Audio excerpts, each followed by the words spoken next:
Hi friends, மீண்டும் உங்கள் ராம். இன்றைக்கி நம்ம பார்க்க போகிறது நமஸ்கார் பெங்களூரு. என்ன ஒரு வித்தியாசமான பாசன்னு நினைக்கிறீங்களா? நம்ம ஒரு பெங்களூர் மாநகரத்தை பற்றி நிறைய கேள்விப்பட்டிருப்பீங்க. இந்த சிட்டி வந்து ஒரு இந்தியாவோட ஒரு சிலிக்கான் வேலி சிட்டின்னு கூட சொல்லலாம். பட் இந்த ஊரோட பூர்வீகம் என்ன ஒரு வரலாறு எல்லாதான் வீடியோவில் டீட்டெயில்ஸை பார்க்க போகிறோம். அதுக்கு முன்னாடி நம்ம சேனலை சப்ஸ்கிரைப் பண்ணிக்கோங்க, மற்றவங்களுக்கு ஷேர் பண்ணுங்கள்.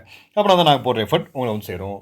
ஓகே ஃப்ரெண்ட்ஸ், இந்த பெங்களூரு என்ன ஒரு ரீசன் பேர் வர்றதுக்கு காரணம் பார்த்தீங்கன்னா, இதோட ஒரிஜினல் நேம் என்னென்னு பார்த்தீங்கன்னா பெண்டக்கல் ஊர். பெண்டக்கல் ஊர்னா வேறு ஒன்றுமே இல்லைங்க, வித்தியாசமான ஒரு வார்த்தைகள்லாம் இல்லை. ஒரு கன்னடத்தில் பார்த்தீங்கன்னா வறுத்த பருப்பு ஊர். அதாவது இதை பற்றின டீட்டெயில்ஸ் தெரிஞ்சுக்கணுன்னா, சுமார் 1537 ஆண்டில் பார்த்தீங்கன்னா கெம்பகோடா தான் பெங்களூரோட முக்கியமான ஒரு அந்த காலத்து ஒரு மன்னர். அவரோட நேமில் தான் பார்த்தீங்கன்னா நம்ம இன்றைக்கும் நமக்கு வந்து ஏர்போர்ட் இருக்குது, ரயில்வே ஸ்டேஷன் எல்லாமே பார்த்தீங்கன்னா பஸ் ஸ்டாண்ட்லேருந்து நிறைய விஷயங்கள் அவரோட புகழை வந்து போற்றி வச்சுருக்காங்க இன்றைக்கும். ஸோ அவர் தான் இந்த பெங்களூர் மாநகரத்தை உருவாக்கினவர். அவரோட ஆட்சியின் கீழே பார்த்தீங்கன்னா ஒரு போர் வீரன் ஒரு வில்லேஜ் வழியாக ட்ராவல் பண்ணும்போது அங்கே இருந்த ஒரு அம்மையார் வந்து அவங்களுக்கு வந்து பசிக்கு வந்து சாப்பாடு கொடுத்துருக்காங்க, அதாவது வறுத்த பருப்பை வந்து கொடுத்துருக்காங்க. ஸோ அதுதான் அந்த காலத்தில் பெண்டக்கல்ல ஊருன்னு சொல்லி பேர் வந்து நமக்கு வந்து ஃபிக்ஸட் ஆகிருக்கு. ஸோ அதுதான் நாளடைவில் பார்த்தீங்கன்னா கொஞ்சம் கொஞ்சமாக மாறி பெங்களூர்னு வந்து இப்போ பெங்களூர்னு சொல்லி மாற்றிருக்காங்க. அதுக்கப்புறம் கெம்பகோடா கீழத்துக்கு பார்த்தீங்கன்னா அதுக்கப்புறம் மைசூர் அரசர்கள், நிறைய பிரிட்டிஷ் ஆட்சி, ஒவ்வொருத்தராக மாறி இது வந்து ஒரு முக்கியமான ஒரு அந்த காலத்தில் பார்த்தீங்கன்னா ஒரு ஆர்மி கேம்ப்பாகவும் இது நிறைய வச்சுருக்காங்க. ஸோ அதுக்கப்புறம் பார்த்தீங்கன்னா இன்றைக்கி நமக்கு பெங்களூர்னாலே நமக்கு ஞாபகத்துக்கு வர்றது ஒரு சிலிக்கான் வேலி மீன் இந்தியாவோட ஒரு முக்கியமான ஒரு ஐடி ஃபீல்டு. ஸோ அந்த ஐடி ஃபீல்டு தான் நம்ம வந்து விசிட் பண்ணியிருக்கோம். ரொம்ப ஒரு அழகான ஊர். அதே சமயம் கிளைமேட் பார்த்தீங்கன்னா நார்மலாக இருக்கிற ஒரு சிட்டி தான். ஆனால் எனி டைம் பார்த்தீங்கன்னா உங்களுக்கு வந்து சில்னஸும் சரி, மழையும் சரி, சூப்பராக இருந்துகிட்டே இருக்க ஊர். என்ன ஒரு ரீசன் பார்த்தீங்கன்னா ஊரை சுற்றி நிறைய நமக்கு வந்து மரங்கள் வச்சுருக்காங்க. ஸோ அந்த ஒரு ரீசனால தான் இன்றைக்கும் இந்த ஊர் வந்து இன்னும் குளிர்ச்சியாகவும் எனி டைம் உங்களுக்கு வந்து மழையும் பெஞ்சிக்கிட்டே இருக்கிற மாதிரி பார்த்தாலே தெரியும். நம்ம ட்ராவல் பண்ணிட்டு இடங்கள்லாம் பார்த்தீங்கன்னா வந்து நிறைய மரங்கள் வந்து இந்த ஊரில் வந்து நம்ம வந்து இன்றைக்கும் மெயின்டைன் பண்ணிட்டு வராங்க.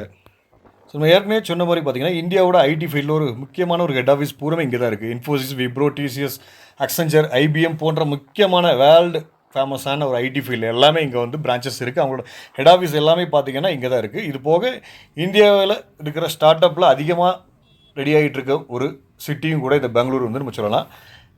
எஜுகேஷனை பொறுத்த வரைக்கும் பார்த்தீங்கன்னா இந்த ஊர் வந்து பார்த்தீங்கன்னா இந்தியன் இன்ஸ்டியூட் ஆஃப் சயின்ஸில் இருக்குது, ஐபிஎம் இருக்குது, ஐஏஎம் இருக்குது, ப்ளஸ் நமக்கு வேர்ல்டு ஃபேமஸான இந்தியாவில் முக்கியமான ஒரு இன்ஜினியரிங் காலேஜும் சரி, ஆர்ட்ஸ் காலேஜும் சரி, இங்கே வந்து நமக்கு வந்து பிரான்ச்சஸ் வச்சுருக்காங்க. இந்த ஊருக்கு நீங்கள் விசிட் பண்ணிங்கன்னா ஒன்றே மட்டும் தான் இந்த ஊரோட பொறுத்த வரைக்கும் மைனஸ் டிராஃபிக் பார்த்தீங்கன்னா பயங்கரமாக டிராஃபிக் இருக்கும். மார்னிங் அண்ட் பீக் ஹவர்ஸில் பார்த்தீங்கன்னா நீங்கள் வந்து ஒரு 10 to 15 கிலோமீட்டர் ட்ராவல் பண்ணுறக்கே பார்த்தீங்கன்னா உங்களுக்கு வந்து 1.5 ஹவர்ஸ்லேருந்து 2 ஹவர்ஸ் வரைக்கும் ஆகும். என்ன ஒரு ரீசன் பார்த்தீங்கன்னா ஒரு சின்ன சிட்டி, அந்த சிட்டிக்குள்ளே ஏகப்பட்ட மக்கள் இங்கே வந்து அவங்களோட வாழ்வாதாரத்தை வாழ்ந்துட்டு இருக்காங்க. ஸோ அந்த ஒரு ரீசன் ப்ளஸ் எல்லாமே பார்த்தீங்கன்னா கொஞ்சம் ஹைடெக்கான சிட்டி. அவங்க வந்து எல்லாமே own vehicle plus private vehicle எல்லாமே நிறைய வெஹிக்கிள். ஸோ அதனால் பாப்புலேஷன் அதிகம். அந்த ஒரு ரீசனால் இங்கே வந்து டிராஃபிக் வந்து ஒரு அவுட் ஆஃப் கண்ட்ரோலில் இன்றைக்கும் இந்த கவர்மெண்ட்டோட அவுட் ஆஃப் கண்ட்ரோலில் இருக்குது. ஸோ இந்த பெங்களூர் நீங்கள் விசிட் பண்ணும்போது நீங்கள் பார்க்க வேண்டிய முக்கியமான இடங்களில் பார்த்தீங்கன்னா லால்பாக்ங்கிறது ஒரு பொட்டானிக்கல் கார்டன். இது போக பார்த்தீங்கன்னா கப்பைக்குடான்னு ஒரு டெம்பிள் இருக்குது. ப்ளஸ் விதான் சவுக்கு இவங்களோட சட்டசபை கட்டடம். ப்ளஸ் பார்த்தீங்கன்னா அந்தி ஹில்ஸ் ஒரு ஃபேமஸான ஒரு டூரிஸ்ட் பிளேஸ். பெங்களூர் சிட்டிலேருந்து எல்லாமே நியர்பை தான் இருக்குது. ப்ளஸ் மார்க்கெட்னு பார்த்தீங்கன்னா எம்ஜி ரோடு இருக்குது, பிரிட்ஜ் ரோடு இருக்குது. ரெண்டு இடத்துலையுமே பார்த்தீங்கன்னா சூப்பரான மார்க்கெட் இருக்குது, எல்லாமே கிடைக்குங்க. ஸோ இந்தியாவில் இருக்கிற மிக சூப்பரான பிரம்மாண்டமான மால்ஸ் எல்லாமே இங்கே வந்து இருக்குது. இது போக பார்த்தீங்கன்னா நிறைய தீம் பார்க் இருக்குது, அக்வேரியம் இருக்குது. உங்களுக்கு வந்து பெங்களூரோட ஒரு முக்கியமான டூரிஸ்ட் பிளேஸ் என்னென்னு பார்த்தீங்கன்னா பன்னார்கட்டாங்கிறது ஒரு ஓப்பன் ஜுவாலஜிக்கல் பார்க். ஸோ அதை பற்றின டீட்டெயில்ஸ் எல்லாமே நமக்கு வந்து நாளைக்கு அடுத்தடுத்த வீடியோவில் நமக்கு வந்து அப்லோட் பண்ண போகிறோம். ஸோ தொடர்ந்து நம்ம வீடியோ சப்போர்ட் பண்ணுங்கள். ஸோ பெங்களூரில் மெயினாக பேசக்கூடிய லாங்குவேஜ் என்னென்னு பார்த்தீங்கன்னா கன்னடம். இது வந்து கர்நாடகாவோட கேபிட்டலாக இருக்கிறதுனால கன்னடம். இது போக பார்த்தீங்கன்னா மல்டி லாங்குவேஜ் பீப்புள்ஸ் இங்கே இருக்காங்க. தமிழ், ஹிந்தி, கன்னடம், தெலுங்கு, மலையாளம் எல்லாமே இங்கே வந்து அவங்களோட வாழ்க்கையை வாழ்ந்துகிட்டு இருக்காங்க. இவங்களோட முக்கியமான ஃபுட் என்னென்னு பார்த்தீங்கன்னா ராகி முட்டைம்பாங்க, பிசி, பிலோத், தோசை, இட்லி, நார்மலான நம்மளோட சவுத் இந்தியன் ஃபுட்டு எல்லாமே இங்கே கிடைக்கும். இது வந்து பெங்களூர் வந்து பார்த்தீங்கன்னா வேர்ல்டோட ஐடி ஃபீல்டு, முக்கியமான ஒரு IT field. So multi brand எல்லாமே நீங்கள் வந்து இங்கே வந்து பர்ச்சேஸ் பண்ணிக்கலாம். இன்டர்நேஷனல் கிரிக்கெட் கிரவுண்டில் முக்கியமான கிரவுண்டான ஆர்சிபியோட ஓன் கிரவுண்டான பெங்களூர் சின்னசாமி கிரவுண்டு இங்கே தான் பெங்களூரில் தான் லொக்கேட் ஆகிருக்கு. இது போக பார்த்தீங்கன்னா இங்கே வந்து மெட்ரோ இருக்குது, ப்ளஸ் நிறைய ஏர்ஃபேஸ் ப்ளஸ் டிஃபென்ஸ் டெக்னாலஜி எல்லாமே இங்கே வந்து ஒரு முக்கியமான ஒரு இண்டஸ்ட்ரியில் ப்ளஸ் ஒரு சிலிக்கான் டெக்னாலஜியில். ஸோ இந்தியாவை பொறுத்த வரைக்கும் தவிர்க்க முடியாத ஒரு சிட்டி.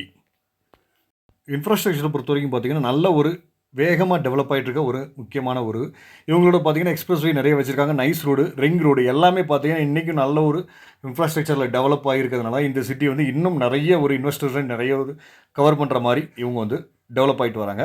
நிறைய மெட்ரோஸ் ஓப்பன் பண்ணியிருக்காங்க, நிறைய பிரிட்ஜஸ் ஓப்பன் பண்ணியிருக்காங்க. எல்லாமே இந்த சிட்டிஸோட இன்ஃப்ராஸ்ட்ரக்சரோ இவங்களோட பிஸ்னஸ் ஐடியாஸும் பார்த்தீங்கன்னா இன்றைக்கும் அட்வான்ஸாக ரொம்ப வேகமாக முன்னேறிட்டு வருது. ஸோ இது மாதிரி பயனுள்ள தகவல் எதுவும் வேணும்னா தொடர்ந்து நம்ம சேனலுக்கு சப்போர்ட் பண்ணுங்கள், சப்ஸ்கிரைப் பண்ணிக்கோங்க.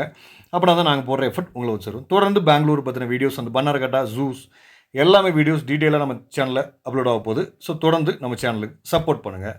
அப்படின்னா தான் நாங்கள் போடுற எஃபர்ட் உங்களை வந்து சேரும். மீண்டும் அடுத்த வீடியோவில் சந்திக்கும் வரை உங்களிடமிருந்து விடைபெறுவது உங்கள் ராம். பாய்.